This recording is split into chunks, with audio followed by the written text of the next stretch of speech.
అందుకే శంకరులు అంటారు, నీకేమి ఇవ్వాలయ్యా? బంగారం ఇద్దామా అంటే నీ చేతిలో బంగారు కొండ ఉంది, మేరు పర్వతం. కరస్థే హేమాద్రవు.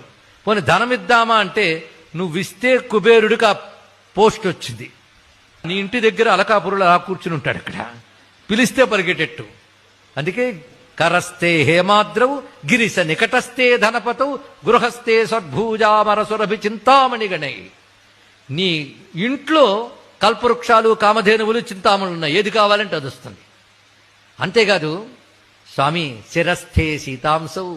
ఒక్కొక్కసారి ప్రేమ పైత్యం ముదిరితే చంద్రుడిని తీసుకొచ్చి నీ తలలో పెడతా అంటాం, ఆ చంద్రుడిని తల మీదే ఉన్నాడు, ఇంకేం చేస్తా. చరణయుగలస్థే కెల శుభే. నీకేదైనా ఫేవర్ మంచి చేస్తాం, శుభం చేద్దామంటే శుభాలన్నీ నీ పాదాల్లోనూ ఉన్నాయి. అన్నీ ఉన్న నీకు నేనేమిస్తానయ్యా?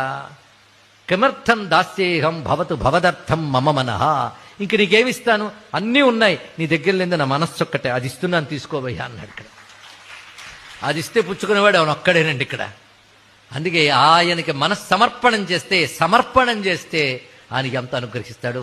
ఆ సమర్పణం తెలియాలి, ఎలా ఉంటుందో తర్వాత తెలుసుకుందాం. అలా సమర్పించిన మహానుభావుడు ఈయన. అందుకే ముందు ఆయన మీద చెయ్యి వేసి దగ్గరికి లాక్కున్నాడు ఇక్కడ. తర్వాత యముణ్ణి కొట్టాడు.